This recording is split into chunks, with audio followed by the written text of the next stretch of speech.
Well, I hope that answers all your questions about wood cook stoves. Well, today's video is going to be about wood cook stoves. I have a couple of forums that I watch, and their question generally is, I found a wood cook stove, an old one, such as this, but how do I know if it's any good? Well, that's what we're going to talk about today. So one of the first things would be the top of the wood cook stove. These can be missing. They are replaceable. You can buy these new. You can probably find old used pieces on eBay as well. So I wouldn't worry too much about these. Now these other plates that are made just for the stove, that's another question. You know, if these are cracked or missing, it's going to be hard to replace that. You can have a steel fabrication shop make you a steel one. It'll need to be out of thicker material. It's going to be heavy. It's going to need to be heavy. But as long as you don't get your wood cook stove really, really, really hot, it shouldn't have a problem warping. But that's up to you whether that's the route you want to go or not. And then there's the exhaust flue parts. That would be anything that's from the chimney down into the stove. You've got your main chimney for cooking on top, and then you have your secondary from the bottom of the oven.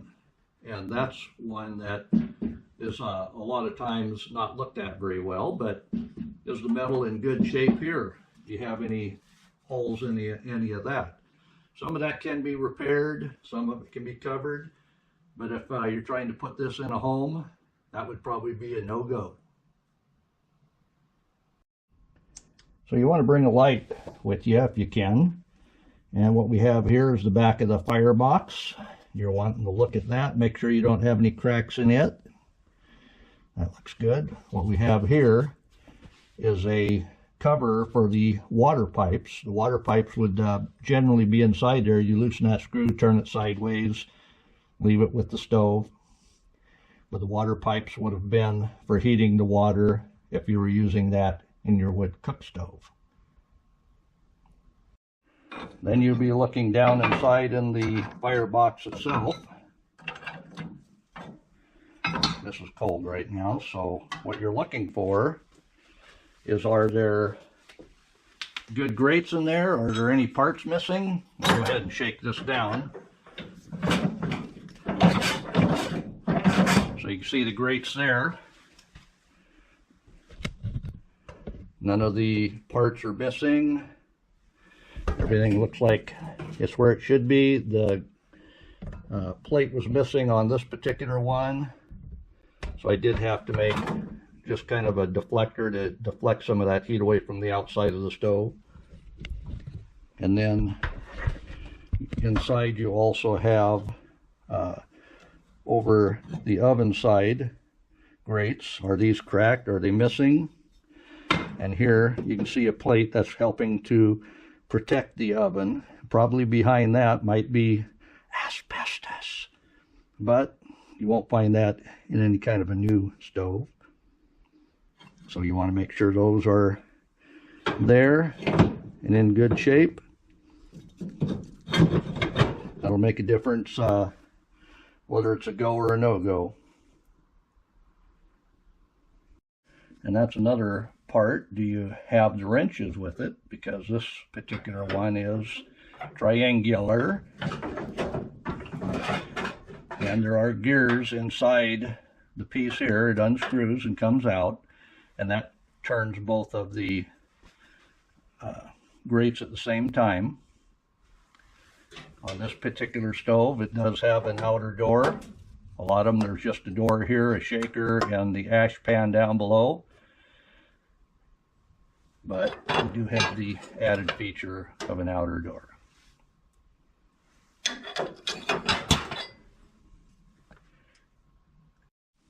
And we do have an ash pan. This is probably the original ash pan. It does have a handle for lifting it up and moving it. But on this particular one, it does have rusted spots in the bottom. I've added a piece of metal from cutting the stovepipe when I installed it, so I did add that metal to the bottom. That's not terribly important because it is at the bottom of everything. You just don't want it falling on your floor when you're taking maybe a hot one out to dump it. That's what that handle's for, is to keep you probably have to have a glove regardless if this was hot. But generally you wait till it's cooled down.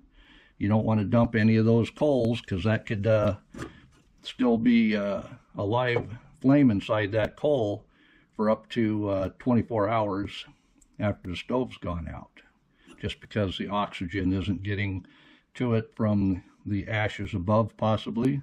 So that's one thing to be careful about. So this particular oven, the thermometer to tell you how hot the oven is does not work. I don't know what might even be inside there. I'd have to take it apart. But it does have a locking feature. And as you can see, and you'll find this on almost all ovens, there is an enamel finish on the inside. You don't want to see that all beat up. And this one is in pretty good shape. It does have a rusty rack, but this is the original. It came with the stove. And then I did put a rack on the bottom. This way, when I'm putting a roaster in, like when I do the turkey in here, I can take this rack out and keep the roasting pan off the bottom of the oven. But this oven is in good shape. There's chips and whatnot. Probably something was closed in it. But all in all, it's in good shape, including that noisy spring. This particular stove, this clean out plug was missing, so I was able to make one of those out of a piece of steel. I put a counterweight on, and basically that's what keeps it closed. You don't have to worry about bolting it in. It's just a counterweight that holds that in place.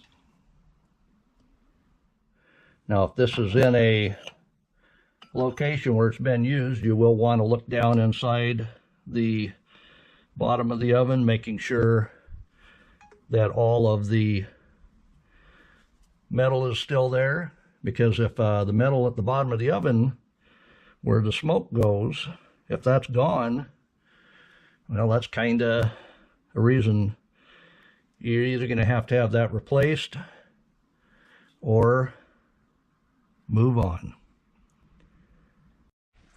Another thing you'll want to be able to do is get down and look underneath. That might not be as easy as it sounds. So one way you can do that, put light to it, and then use your cell phone on camera mode to look underneath the stove. You can shrink that down as much as possible. That looks like it's about as far as my phone will go. But look around. That way you don't have to get down on your knees. You could even video it with the standard camera on the other side, looking for any issues. Really, all I see is some spider webs. So next you'll want to open up all the burner parts on top, looking at the inner workings. You see this is fairly clean. Try out your oven gate, make sure it opens and closes. Make sure it's even there. You can go ahead and look inside the chimney flue as well from here, and you do see it drops down into the lower portion, because the smoke, when it comes up off of the fire, comes across the top when you have the oven gate closed. That makes all the gases go down below. And you do want to make sure you can look down inside and not see any missing bits and pieces. So as you see here, a lot of these tops are specialized, And if one of those is cracked and missing, that might be a no-go for you. Like I say, unless you want to have a steel plate made, and they can do that. One of the other concerns is about these legs. These legs are cast iron, so you don't want to be scooting this across the floor for any reason. You'll want to be able to lift the stove and put it on a cart if at all possible. You're obviously gonna need a few people that aren't wimps to move a heavy cast iron stove. But you can see there's a little bit of enamel missing on that. I found this stove at a auto wrecking yard. He had had it for at least 30 years in a back room, and decided one day to start cleaning things out. That's where I found this particular stove, and that's probably why it's in such good shape, is because it's kept inside, dry, in a dark place, hard to be seen. So mine did not come with a warming oven on top. I did find this bread box. It does work well. You can warm up your buns in here, have pies in here. It won't bake a pie in here, but it'll keep it warm for dinner. And this is just big enough, yet small enough, where I can get to the damper on the chimney. So people have asked, are these stoves UL listed? Because apparently, if you want to put this in your home and your insurance is going to cover having a wood cook stove in the home, it needs to be UL listed. That would be no. As a matter of fact, most of the reasons wood cook stoves had a fire in the house was because they weren't well maintained. You do have to clean them out, especially if you use them every day. The little bit I use this out here was probably about 6 to 8 times a year. So I do keep an eye on the chimney, keep the firebox in good shape, make sure everything's cleaned out. Plenty of space around the stove. Nothing is flammable that's near the stove. That's all very important things to consider. Obviously, if you're buying a new wood cook stove, it will have UL listings, and you should be able to add that when you're setting it up in your home for your insurance. So, in review, this stove is in good shape. We have it in a outdoor building, away from the house. There's a cement floor, ceramic walls. The stovepipe's in all good shape. The stove's in good shape. We shouldn't have issues, but this, when it is being used, I'm usually out here the whole time, maybe 10 or 15 minutes to go pick something up from the house and back out here again. We don't let things get carried away. The stovepipe's never been so hot that it's changed colors, and that isn't what you do with a wood cook stove anyway. You're not trying to heat the whole house with it. It's a slow heat. You can heat the whole house, but it will take a while. Like I say, you're not trying to put such a big fire in here that you're going to have an issue. As long as you're safe with it, the insurance company shouldn't have an issue. So after all that, let's go ahead and make a fire.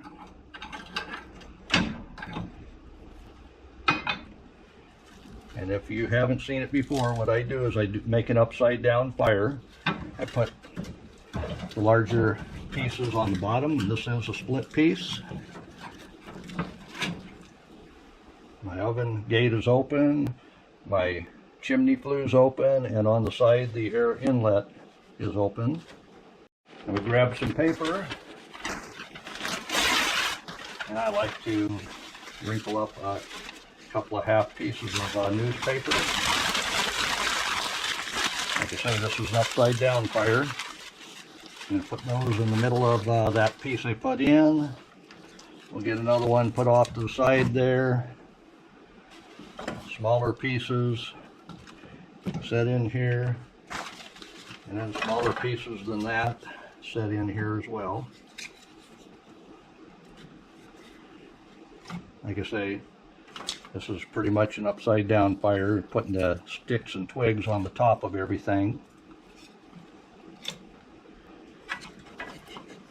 I don't have a lot of small bits, but if I get this hot enough on top, it'll continue down to the bottom. So cover that up, and then we'll light that up.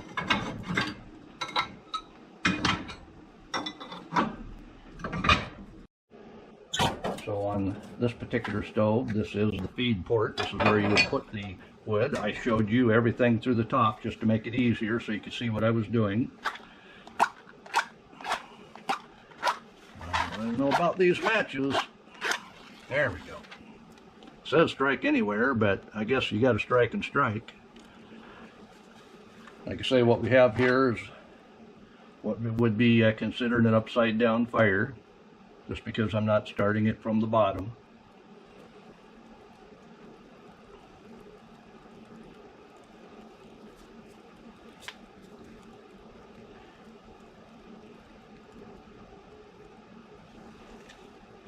This is just going to take a little bit to make sure it gets lit. You see I'm getting smoke on top. This is all normal. As long as that is open, when it's starting, it's going to do that. To make that go away, we'll close this, close that, and the smoke will stop, as you see. That's also a sign of a dirty chimney if it does that after you have everything hot and lit and you open it and it smokes. That would be the sign, like I say, of a dirty chimney. We'll give this a little bit of a look. Yes, we got flame.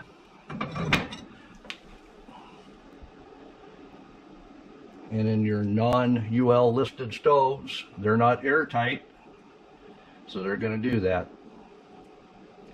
when they're lighting. See little wisps of smoke? Let's take a quick look. Yeah, it's still burning. Just deal with it. Till that chimney warms up, you're going to have a little bit of smoke though. That's all good. You don't want to walk away from it though.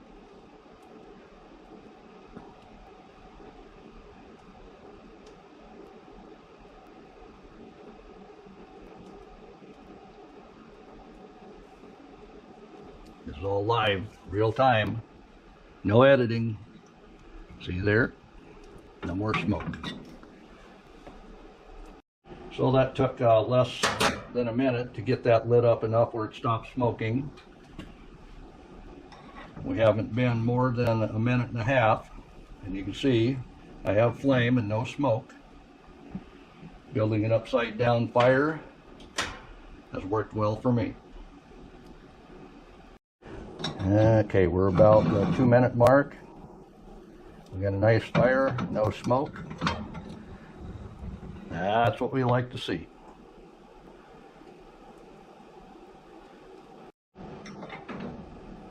Well, I hope that answers all your questions about wood cook stoves and stoves. If you're going to go buy one, what to look for, what you should expect if you do get one. Obviously, if you're buying a new one, you're not going to have the problems with loose seams where it smokes a lot, but you see that doesn't take too much to take care of. So give me a comment what you think. How did I do on explaining to you how to look at a wood cook stove you might be wanting to buy? Maybe you have one and you want to know whether it's safe or something you could probably fit. Say hey, that's all I need. Say hey, that helps with algorithms. And this may be getting on to more people where they can actually use the information that they're looking for. I got a B-52 bomber in here. I warmed it up in here enough that he's come out of hibernation. But give me a thumbs up, like I say, it all helps.